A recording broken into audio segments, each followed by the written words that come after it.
Assalamu alaikum wa rahmatullah. Abu Rasheed with you here on the Arabic Quran YouTube channel. And in this particular episode, we are going to tackle the question, is Bismillahir Rahman Rahim, which is also known as the Basmala, is it a verbal sentence or is it a nominal sentence? Is it neither or is it both? That's what we're going to tackle here. If you like this video, please share it with others, like it. Set the notifications on if you're a subscriber, and if you haven't subscribed, please subscribe. Okay, so let's get into it. Bismillahir Rahmanir Rahim as we start. And this is an important utterance for a Muslim because they begin everything with the name of Allah, the Beneficent, the Merciful. For example, reciting Al-Quran Al-Kareem and other things. So what is this? So first of all, let's start with the noun. The noun right here is Basmala. This is what it's known, and it's this is a style in Arabic where certain letters from the utterance then form the verb and the noun that is used to designate that utterance. So it's called Basmala, and it's a noun from the verb Basmala, and this is on the ruba'i verb pattern. What we know in English, or what we call in English the quadriliteral verbs, unlike the triliteral verbs that have 3 root letters. So particularly these root letters are actually not so much roots, but they come from the letters that are selected from the utterance itself, certain letters, like 4 letters, right? In this case, ba, sin, mim, lam. The verb is basmala, so you would conjugate this verb like any other verb. Basmala, basmala, basmalu, basmalat, basmalata, basmalna, etc. Right? Past tense verb is basmala, and the present tense is yubasmilu, yubasmilu, yubasmilani, yubasmiluna, tubasmilu, tubasmilani, yubasmilna, etc., etc. And you could use it in a sentence such as basmala Muhammadun qabla an yaqra al-Quran. Muhammad said Bismillah, like before he recited the Quran, he said Bismillah. Bismillahir Rahmanir Rahim. Okay, now the fi'l al-amr is basmil. So for example, if your tajweed teacher noticed that you didn't say after the isti'adha, you didn't say Bismillahir Rahmanir Rahim, they would say, for example, if you're a male, they would say Basmil ya Muhammad, for example, recite Bismillahir Rahmanir Rahim, Bismillahir Rahmanir Rahim, qabla an taqra al-Quran al-Kareem, right? Before you recite al-Quran al-Kareem, say the Bismillah, or say the Basmala. And if you're a female, they would say Basmili. Basmili ya Fatima qabla an taqra'i al-Quran al-Kareem. All right. Okay, so let's get into it. That's what it's called. Now, the question before us is, what is this utterance? Is it verbal? Is it nominal? Is it jumlatun fi'liyah, jumlatun ismiya, etc.? So let's tackle this question. Well, first of all, we have to get something established here, and that is that there is something that is omitted, something that is what we call in Arabic mahduf. And the concept of hadf, or omission, is known in a lot of languages. It's known in English. If I, for example, am asking, let's say you're running in the park or doing something. Let's say you're writing a book, and I'm saying, what are you doing? And you say, writing. Well, you just omitted I am, right? What you mean is I am writing. That's the subject, and the predicate is, the khabar is writing. But you don't have to always say I am writing. You can just say writing. Same thing in Arabic, okay? If I ask you, ماذا تفعل? What are you doing? And I could just say, ذاهب إلى الصيدلية. Going to the pharmacy. I didn't say ana ذاهب, right? But it's understood from the context, it's me, because you're asking me. I don't have to say ana, which is the mubtada fi mahalli raf. Same thing here, that we establish the fact that something is omitted, okay? Something is omitted. Now, depending on what you estimate as the omitted speech, that is what is going to drive the categorization of this being verbal or nominal, okay? So I've listed some possibilities, but that doesn't mean that this is an exhaustive list of all the possibilities. There could be others, but the point is that there's something omitted. Okay. Now, I could consider this al-bidayatu, Bismillahir Rahmanir Rahim. The beginning is with the name of Allah, the Beneficent, the Merciful. Okay. So al-bidayatu here is the mubtada. Okay. Marfu'. And that would make the ba in the ism, bism, as the khabar, في محل رفع, شبه جملة في محل رفع خبر. Okay? So we would consider that a nominal sentence. We would consider that a nominal sentence. And this is a sentence that's actually a type of jumlatun khabariya, because we're describing a fact. We're giving some information. Okay? As opposed to jumlatun insha'iyya, which is a performative or non-declarative sentence, which expresses a wish or a command or a prohibition or a question, or ask a question, for example. This is a type of jumlatun khabariya, which in English we could call a declarative sentence. A declarative sentence where you're actually offering up some information. Okay, so that is one possibility. So taqdiruhu al-bidayah. Okay. Now we can also, along the same lines, here's another noun from the verb bada'a, al-badu. Al-badu here is also means beginning, just like al-bidayah. So basically the same, right? Al-badu is the mubtada marfu', and everything else follows the same along the same path grammatically. So I'm not going to repeat all of that. And so if it's any one of these two options that are the estimated speech, it is jumlatun ismiya. Okay. All right. Now there's a third possibility for jumlatun ismiya, and that is that the bism is just jar wa majroor. It's not considered a khabar at all. And we can have that situation when we say, for example, awwalu kalami.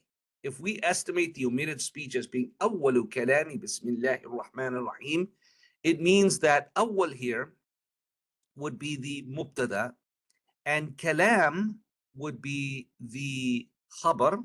Okay, and it is mudaf, and the ya al-mutakallim is mudaf ilayh fi mahall jar, right? And of course kalam is marfu because it's khabar, but it's muqaddar.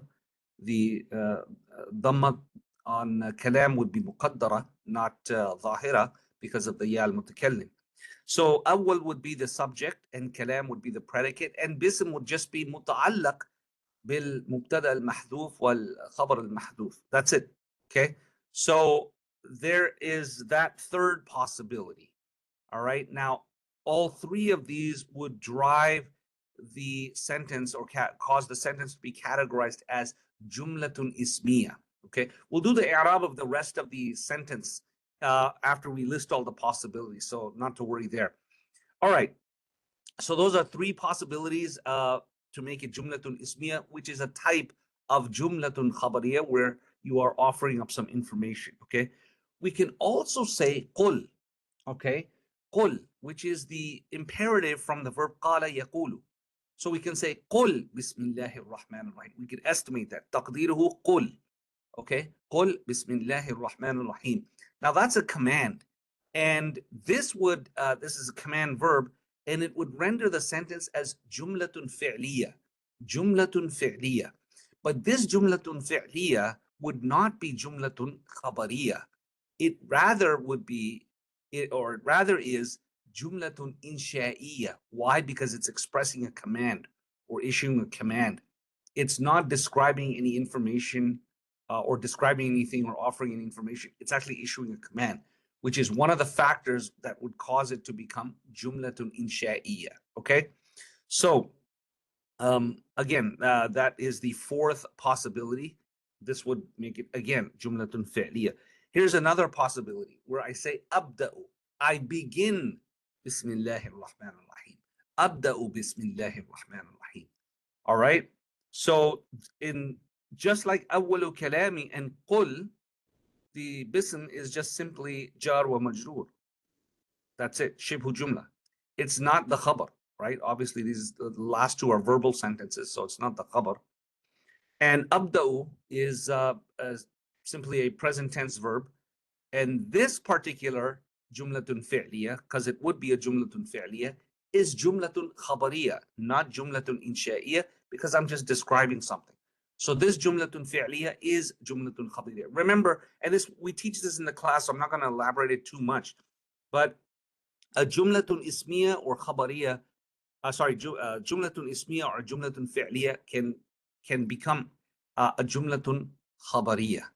Okay, jumlatun fi'liya can become jumlatun insha'iyya, and jumlatun ismiya can also become jumlatun insha'iyya. Okay, it depends. Jumlatun khabariya and insha'iyya is one categorization or sets of categories on how to look at sentences, and jumlatun ismiya and fi'liya is another way of categorizing the sentences. But the jumlatun fi'liya and ismiya can fit in either khabariya or insha'iyya. This is something that this type of architecture of what sentences are is something that I've actually put a diagram together, and I've actually taught this a session on it, a session or two, if I believe I'm correct.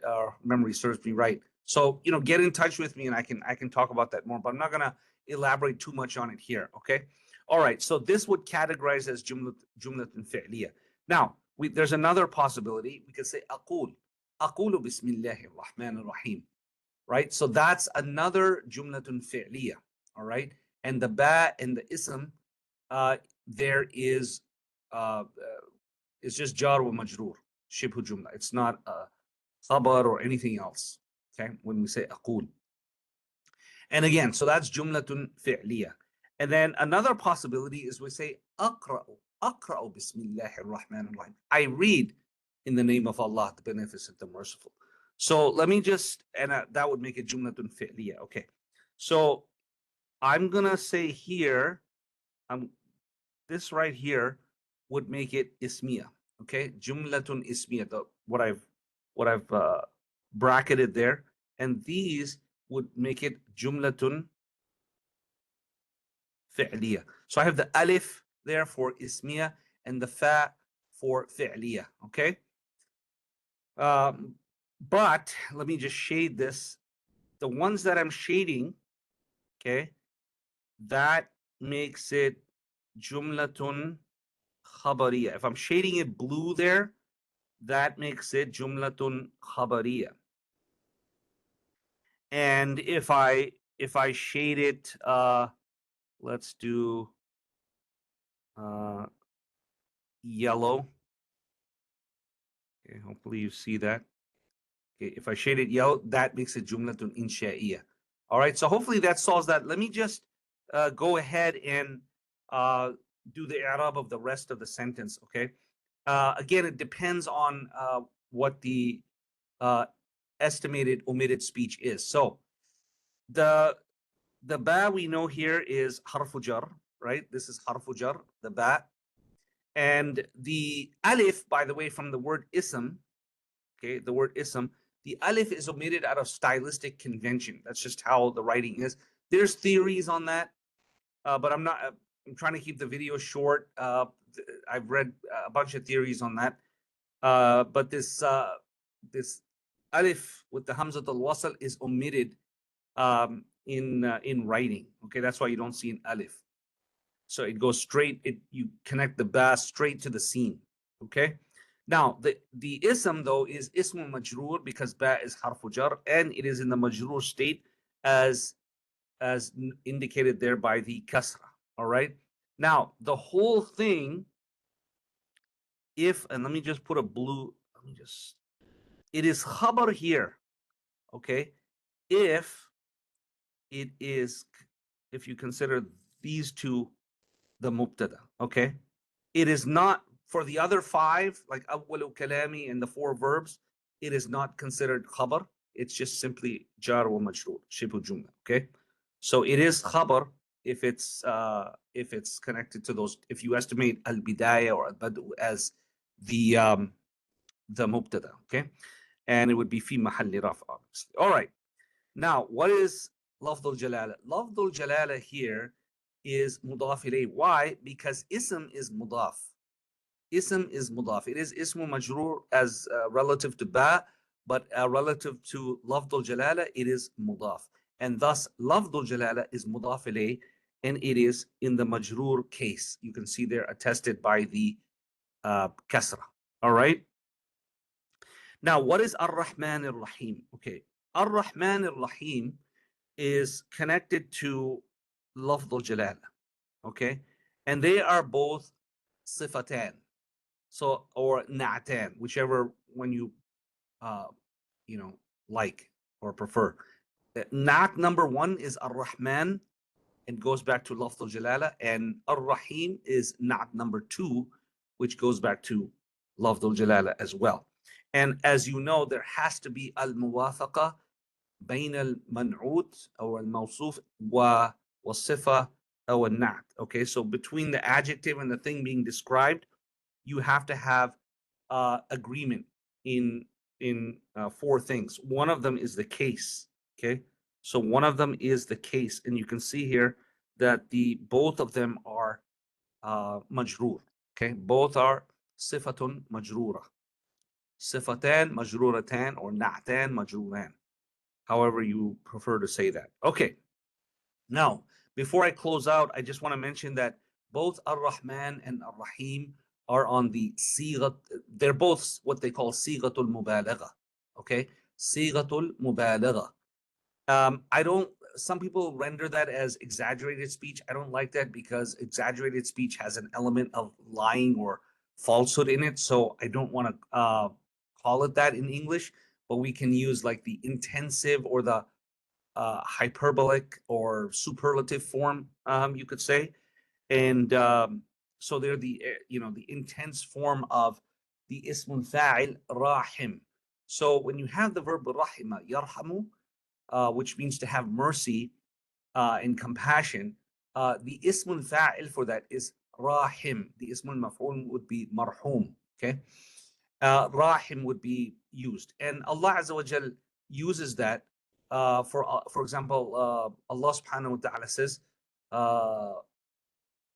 "Fallahu hafidhan wa huwa arhamur rahimin." Right, and there you also have the ism tafdil in that ayah. Allah, and Allah is the best guardian. Wa huwa arhamu ar-rahimin. Arhamu is the ism tafdil, or the superlative form of rahim, and rahimin is plural, of course, to Allah's istita'a, right? And out of meaning the plural there is for anybody who has mercy. He is arhamur rahimin. He is the one that above anybody else has, incomparable. You cannot compare anyone's mercy to Allah's mercy, right? So there is arhamu and rahim, but these are different forms. Okay, ar-Rahman, for example, there's a lot of different explanations by the mufassirun and the linguists on what is the distinction between ar-Rahman and ar-Rahim. But ar-Rahman, I'll just go with a popular explanation, and that is basically ar-Rahman is part of Dhatullah. It is part of the being or essence of Allah Subhanahu wa Taala, and it is intrinsic to Allah Subhanahu wa Taala.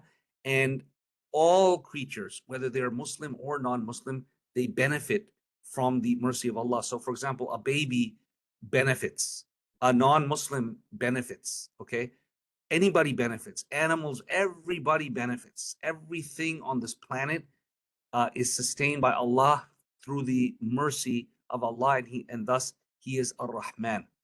Okay, now Ar-Rahim, and actually before I go to Ar-Rahim, Ar-Rahman is on the fi'lan pattern, and it's unique to Allah Subhanahu wa Ta'ala. So the scholars have told us that no one can carry this title, Ar-Rahman, or even without the al, they cannot be called Rahman. The Rahman is unique to Allah Azza wa Jal. Okay, so there is no plural for it. It is for Allah Subhanahu wa Ta'ala. That's it. Now Ar-Rahim, it is a superlative form as well, and it is the expressed quality of Allah subhanahu wa ta'ala. So, and it is unique to Muslims. So the Muslims are the one who benefit from this particular mercy. Okay, so for example, on the day of judgment, Allah is going to be merciful with the believers, with the Muslims, right? And Ar-Rahim is on the fa'ilun pattern, and there is a plural for Rahim. For example, Ruhama. On the Fu'ala pattern, you have Ruhama, but Rahman does not have a plural. Okay, now you can also use, according to the scholars, the word, you can describe someone as Rahim. So for example, you can say Hada Rajulu Rahim. You can say that. If he's extremely merciful, you can say, instead of saying Hada Rajulu Rahim or Dhur Rahma, you can say Hada Rajulu Rahim. But Allah Azza wa Jal is Ar-Rahim, obviously incomparable, cannot compare, someone's mercy to, Allah Azza wa Jal's mercy, okay? And that's pretty much it, everybody. So hopefully it is clear what the answer is. The answer is it depends on what you're estimating as the omitted speech. Having said that, I'm going to stop here. Hopefully you benefited from this. Peace out. Assalamu alaikum. This is your brother Abu Rasheed on the Arabic Quran YouTube channel.